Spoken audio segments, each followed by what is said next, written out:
Tem coisas que vão além, devido ao livre-arbítrio do homem, vão além daquilo que estava planejado. E aí eles têm que estruturar os planos já realizados, já os planos reencarnatórios já pré-estabelecidos, uma adequação àquilo que o homem, com o seu livre-arbítrio nesse momento do mundo, está realizando. Então, assim, é muito complexo. Então, muitas vezes a gente tem um planejamento reencarnatório de acontecer alguma coisa, ou então a gente mesmo na nossa vida planeja acontecer alguma coisa, ou realizar alguma coisa, e devido a um momento do mundo, a um livre-arbítrio até de uma outra pessoa que você conhece, ou que, né, faz parte de todo o processo, as coisas se transformam. E aí a espiritualidade readequa, né, sem ferir o core, né, o objetivo principal, que é a evolução, e por aí vai. Então pensem nisso nas vidas de vocês, assim, como que você planejou alguma coisa, que às vezes até dependia de alguém ou de uma situação do mundo, e que tem que revitalizar. E às vezes você fala assim, mas eu vi isso na visão, eu tive esse sonho, eu realmente vi meu mentor falando e as coisas mudaram. E por quê? Porque existe um livre-arbítrio do homem. Existe uma coisa muito forte que eles vêm falando ultimamente, que são as mudanças climáticas, que isso afeta muito, porque as mudanças climáticas não é só devido ao efeito estufa, eles dizem. Existem emissões de pensamentos e atitudes de um coletivo que faz que a natureza reaja. Então, assim, existe sim um efeito estufa comprovado pela ciência, mas existe também um coletivo vibrando muito, muito em uma frente que agride a natureza. Seja através dos pensamentos, seja através das atitudes, como ingestão exacerbada de carnes, né? E por aí vai, né?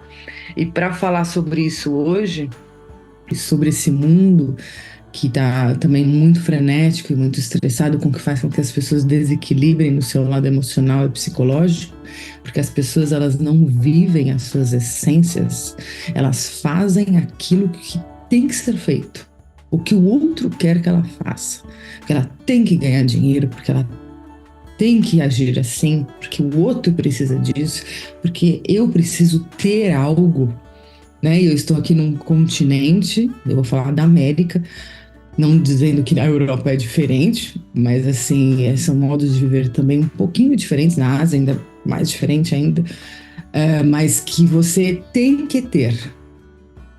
Você tem que ter um carro.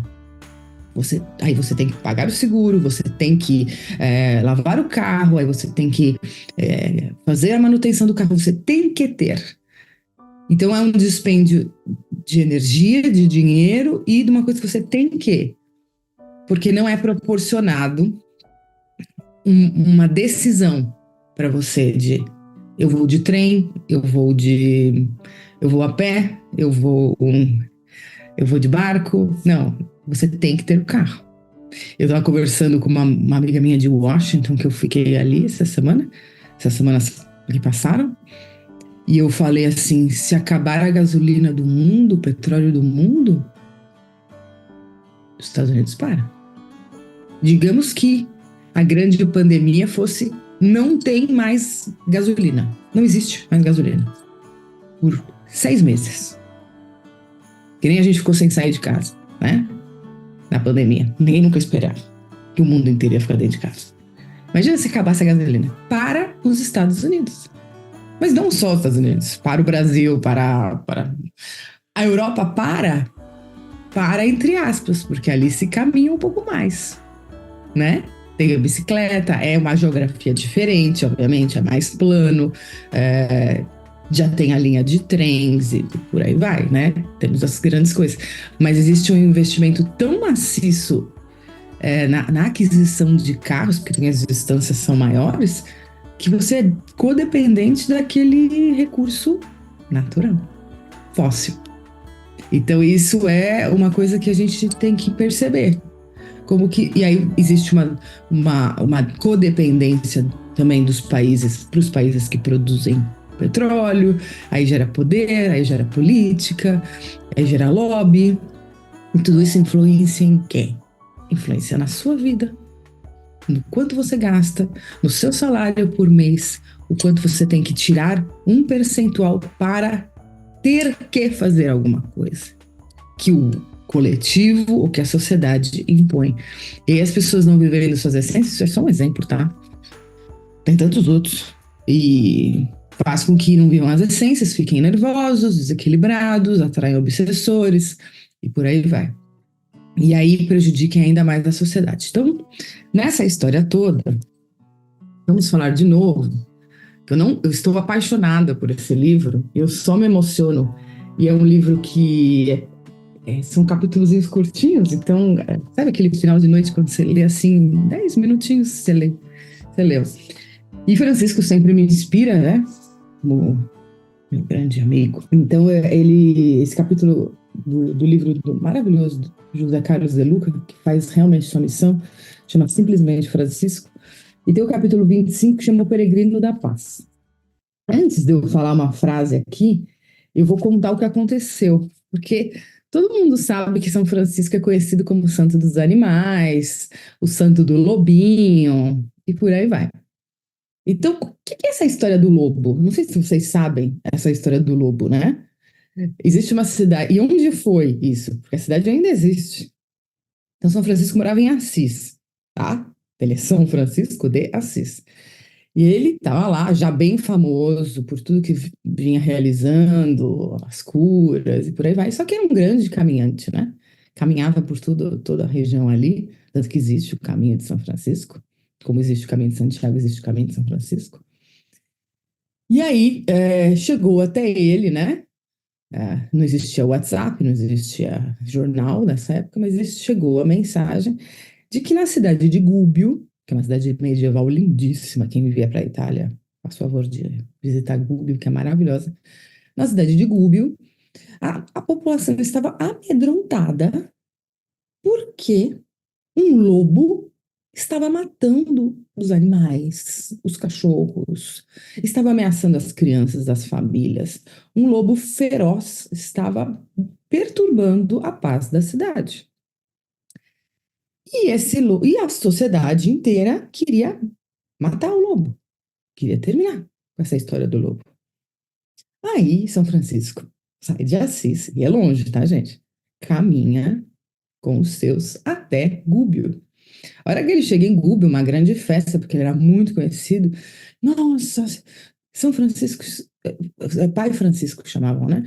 Você chegou, que maravilha. Por que a gente está com esse problema do lobo? Você tem que resolver essa história do lobo, porque a gente não aguenta mais e está matando nossos animais, as galinhas, né? Porque naquela época se vivia também dos ovos das galinhas, né? Era bem rural, né? Essa parte. Aí ele pega e fala assim: não tem problema. Eu vou conversar com meu irmão lobo. E entra na floresta, que ninguém queria entrar, porque todo mundo queria matar o lobo, mas todo mundo tinha medo do lobo. Entra na floresta sozinho, à procura do lobo. Eu lembrei de uma cena quando ele fez eu entrar lá no Monte Shasta, numa floresta que tinha urso. Eu falei: Francisco, não vou entrar porque vai ter urso. E aí eles falam assim: vai tranquila que eu tô com você. Eu falei assim: tem urso. Então, essa história do lobo, eu passei com o urso. Sorte que no meu caso não veio nenhum urso. Porque ele queria fazer a oração no meio do negócio da floresta lá, no Monte Shasta. Parentes da minha vida franciscana, para eu entender quem me conduz. Aí ele entrou, e nem precisou procurar o lobo veio até ele. Aí, gente, olha o diálogo entre Francisco e Lobo. Isso daqui, gente, quem conhece a peça rara é muito Francisco. Muito. Escutem o que ele falou pro Lobo. Porque São Francisco, se você leu o, o livro do Miramês, São Francisco de Assis, do médium João Nunes Maia, que é um dos melhores livros que eu já li na minha vida, conta que ele foi João Evangelista e que ele, quando estava lá na Grécia, isolado, todos os apóstolos já tinham sido martirizados, João Evangelista ficava sozinho na ilha e ele conversava com os peixes. Ele entrou numa frequência de conversar com os peixes, com os pássaros e por aí vai. Ele aprendeu isso na vida passada dele. Como entrar na frequência dos animais para poder se comunicar. E aí depois ele reencarna como São Francisco, e aí ele sabia como fazer. Aí ele foi falar com o irmão Lobo. Óbvio que isso é um diálogo para nós entendermos, mas realmente, mentalmente, vibracionalmente, ele conversa com o lobo, passando essa mensagem que eu vou ler agora. Irmão Lobo, em nome de Deus, não faça nem a mim, nem a ninguém mais do que você está fazendo. Até aqui, a sua vida tem sido condenável, irmão Lobo, pois matastes muitas criaturas.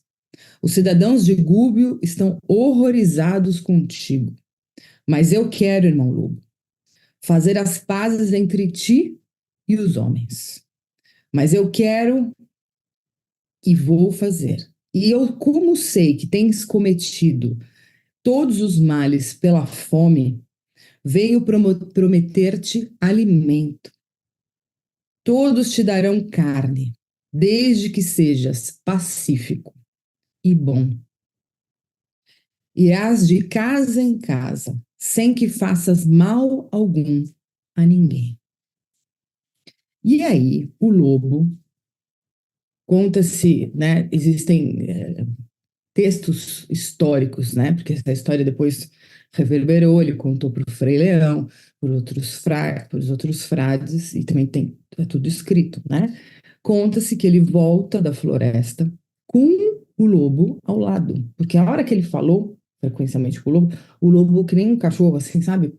Desce assim, deita e põe a cara, o focinho assim, né? Tipo, ouvindo. E aí o lobo, ele sai da floresta e o lobo vem com ele.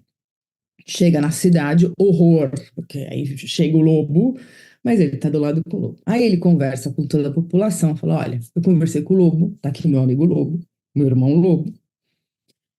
Ele prometeu nunca mais matar nenhuma criatura e vocês têm o dever, a partir de hoje, cada um num dia, de dar comida para ele. Ele vai de casa em casa, cada dia num lugar, e vocês, por favor, disponibilizem comida para esse filho de Deus. Todo mundo ficou um pouco desconfiado, mas ele ficou alguns dias ali e o lobo vinha e davam comida para o lobo. E ele foi embora. E esse lobo vinha, continuou vindo, e eles davam a comida cada dia, exatamente um, dava comida para o lobo, até que o lobo começou até a brincar com as crianças e, ao longo dos anos, morreu de velhice na cidade de Gúbio. Ok? Então, essa história é verdadeira de São Francisco de Assis. Mas, qual que é a moral da história, gente? Há muitos lobos de Gúbio sofrendo pelo mundo de fome, doenças, de exclusão social, de falta de trabalho, de moradia, de educação, etc. Mas sofrem também os que excluem os lobos de suas vidas autocentradas, embora padecendo de um jeito diferente, mas sofrendo. Albert Nolan esclarece que de 1979 a 1984, uma equipe de sociólogos, conduzidas por Robert Bellah, procedeu uma extensa investigação sobre os efeitos psicossociais do individualismo nos Estados Unidos. As suas descobertas foram chocantes. Os efeitos incluíam alienação, solidão, falta de amor, infelicidade e incapacidade total de se manter relações. Francisco nos ensinou a encontrar a felicidade quando juntos, vivendo juntos, ajudando-nos mutuamente. Quem quiser procurar a felicidade sozinho, vai ter problemas, assim como teve o lobo de Gúbio. Nós somos uma equipe. Aqui, todos os domingos, nós nos unimos para não sermos o lobo de Google.